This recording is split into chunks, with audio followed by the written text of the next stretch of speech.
He had everything money could buy: private jets, mansions, power, respect. But the one sound he wanted most had been gone for months. Richard Lawson, a man once called the king of innovation, now just a father drowning in silence after the accident. The house that once echoed with laughter became nothing but marble and memory.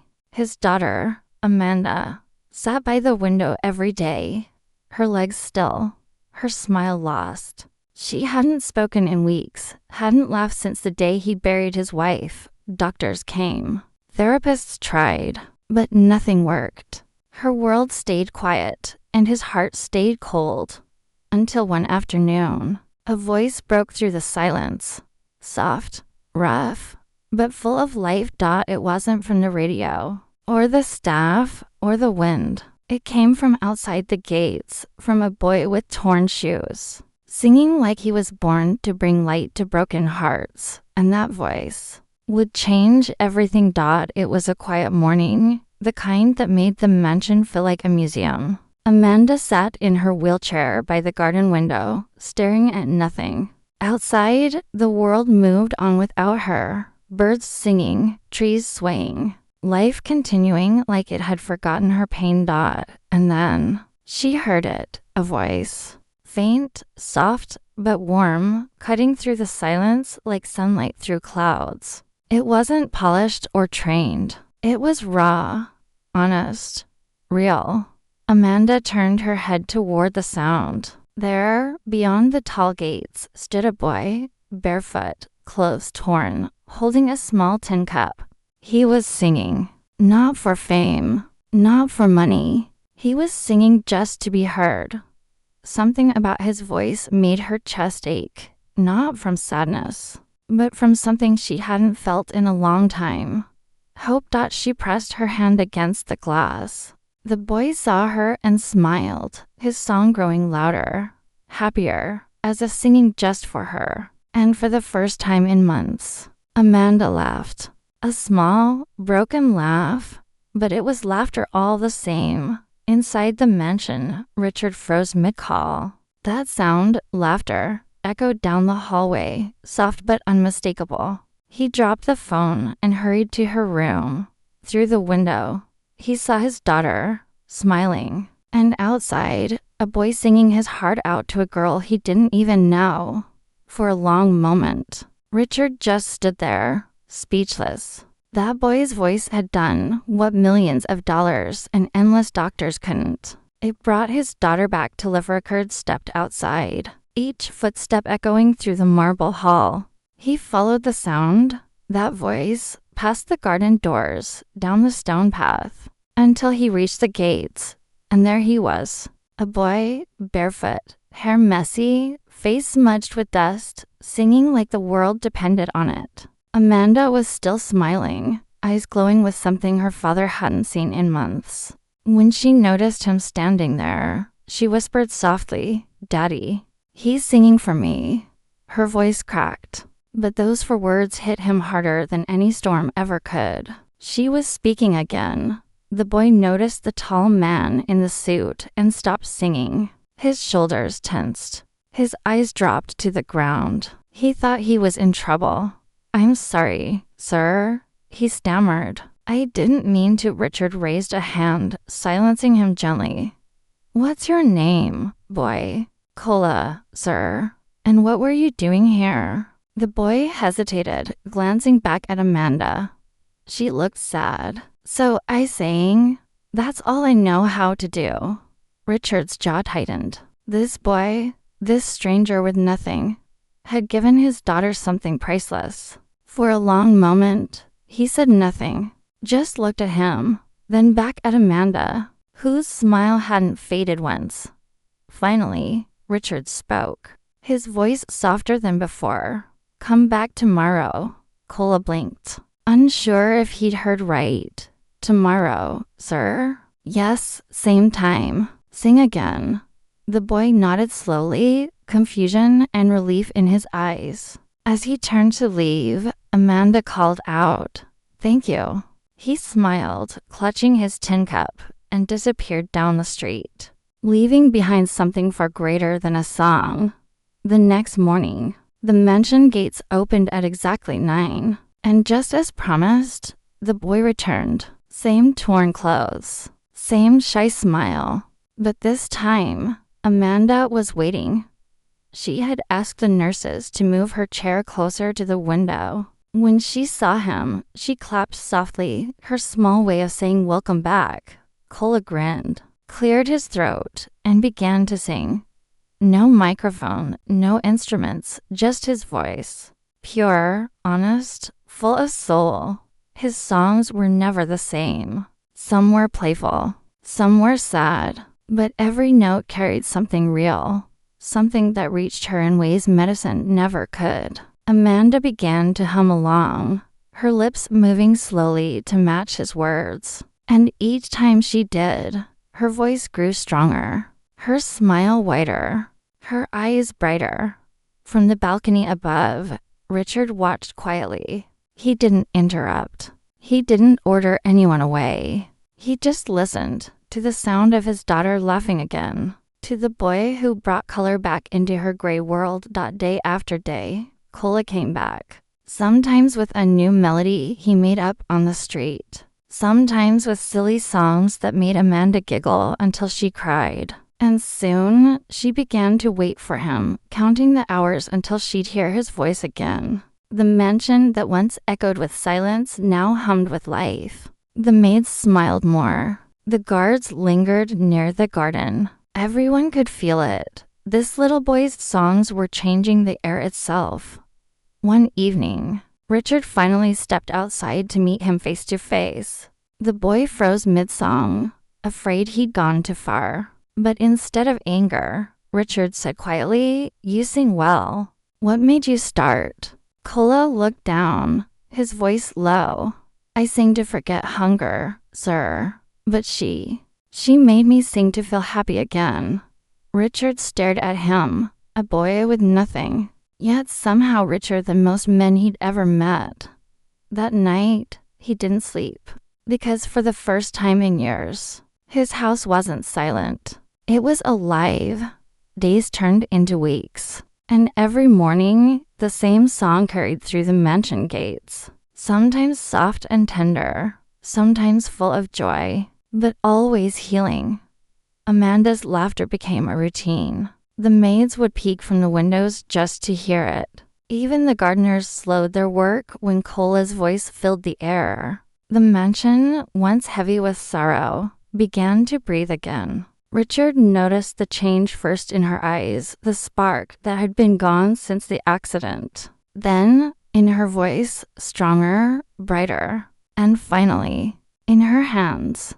One afternoon, while Kola was singing, Amanda's fingers began to move, tapping gently against her wheelchair. It was small, almost unnoticeable, but to Richard, it was a miracle. He froze, eyes wide, whispering to the doctor later that night, "She moved today." During his song, the doctor smiled softly. "Joy does what medicine can't, Mr. Lawson. Keep giving her reasons to feel alive." From that day forward, Kola wasn't just a visitor. He became part of their lives. He sang for her meals, told her jokes between songs, and sometimes just sat quietly beside her, humming softly while she rested. Richard found himself listening to, not just to the boy's songs, but to the laughter, the life, the peace returning to his home. The boy's music had melted walls that grief had built for years. One evening, Richard finally asked, "Do you ever get tired of singing, Kola?" The boy smiled, shaking his head. "No, sir. When I sing, I forget I'm hungry." Those words hit Richard like a knife wrapped in kindness. He realized the truth. This boy who had nothing was giving everything he had, freely. That night, as the boy walked away from the gates, Richard quietly told the guards, "Make sure he eats before he leaves." The next morning, when Cole arrived, a warm meal was waiting. He looked up at Richard, tears in his eyes. "Thank you, sir." Richard simply nodded. "Don't thank me. Just keep singing." And he did. Every note became a prayer. Every song a reminder that love, not money, heals the soul. It happened on a rainy afternoon. The sky was gray, and thunder rolled softly in the distance. Amanda sat by the window, watching droplets chase each other down the glass. Cola was there, as always. But that day, he didn't bring a happy tune. He sang something slower, gentle, full of soul. A song he said his mother used to hum when he was scared. His voice filled the room, warm, pure, and alive. Amanda listened, eyes glistening. And then, something inside her shifted. She began to hum along. At first, her voice trembled. Then it grew stronger, steadier. Every word she sang seemed to awaken something deep within her. Richard, standing near the doorway, froze. He had heard her speak before, but never sing. Her hands gripped the arms of her wheelchair. She took a deep breath, the kind that comes from courage, not strength. And then, slowly, painfully, she pushed herself upward. Her legs trembled. Her arms shook. But she didn't stop singing. "I can do this," she whispered between breaths. Cola's voice rose with hers, their harmony trembling through the room like a heartbeat. And then, in one miraculous moment, she stood. Richard's eyes filled with tears. Amanda, weak but smiling, looked at him through trembling lips. "Daddy, I am standing." He rushed forward, falling to his knees beside her, his hands shaking as he held her steady. "You did it, sweetheart. You did it." Cola wiped his eyes, his small voice breaking as he whispered, "I told you. Music can heal." For a moment, no one spoke. The rain outside slowed, as if even the sky was listening. And in that quiet, a father found hope, a daughter found strength. And a homeless boy proved that sometimes the smallest voices create the loudest miracles. The day after the miracle, the mansion felt different. Brighter, softer, alive. Amanda was still weak, but her spirit glowed. She couldn't stop smiling, replaying that moment again and again, the moment she stood. And through it all, one name never left her lips: Cola. Richard found the boy sitting quietly on the steps outside, his small backpack beside him, his shoes soaked from the rain.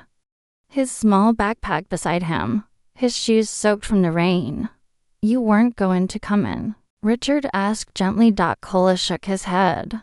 "Didn't think I should, sir. I've already been given too much." Richard studied him, this boy with nothing but kindness in his heart. Then he sat beside him, the billionaire and the boy, both silent for a long while. Finally, Richard spoke. "You know, I spent years paying people to make my daughter smile. Therapists, doctors, entertainers. None of them could." He paused, voice thick with emotion. "Then you came along, with a song." Cola looked down, shyly smiling. "Guess she just needed music." "Sir," Richard turned to him. Double quotes. "No. She needed you." The boy blinked, unsure what he meant, until Richard placed a gentle hand on his shoulder. "From today, you don't sing at the gates anymore. You sing here, inside, because this is your home now." Cola's lips parted, eyes wide with disbelief. "You mean live here? With you?" Richard smiled softly. "Yes, you brought my family back. Let me give you one too." For the first time in years, Richard felt tears fall without shame. He pulled the boy into a hug, tight, honest, full of gratitude. Amanda rolled toward them, her hands shaking, but her smile bright. "Does that mean I have a brother now?" Richard chuckled through his tears. "Yes, sweetheart, you do." Amanda reached out her hand, and Cola took it, smiling. "Hi, sister," he whispered. And for the first time in forever, the Lawson mansion didn't echo with emptiness. It's saying, news travels fast, especially when the story is this powerful. Within days, every headline carried the same words. Billionaire adopts homeless boy who helped his paralyzed daughter walk again. Pictures of Cola and Amanda smiling together spread across the internet. People couldn't believe it. A boy with nothing had given a billionaire everything. Some called it a miracle. Others called it fate. But for Richard, it was something simpler: grace. When reporters asked him why he did it, he didn't speak like a businessman or a billionaire. He spoke like a father, because kindness isn't charity. It's humanity.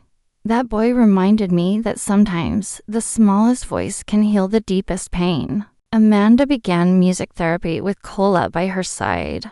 He taught her to sing again, not for the world, but for joy.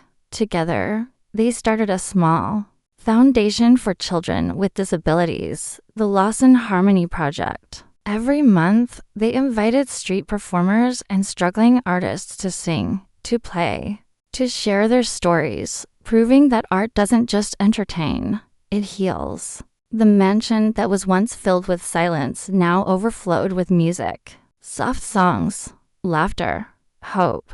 Even the walls seemed to hum with peace. Richard would often stand by the window in the evenings, watching his daughter and her new brother sing together, and whisper to himself, "This is what wealth was meant for." He had wealth that could buy the world, but it took a boy with a song to show him what life was worth. In the end, it wasn't medicine that healed his daughter. It wasn't therapy, or fortune, or fame. It was music. It was kindness. It was love, pure, honest, and freely given. Because sometimes the cure we need doesn't come from power or science, but from a voice brave enough to sing through the silence. If this story touched your heart, don't forget to like, share, and subscribe for more stories that remind us even the smallest act of love can change the world.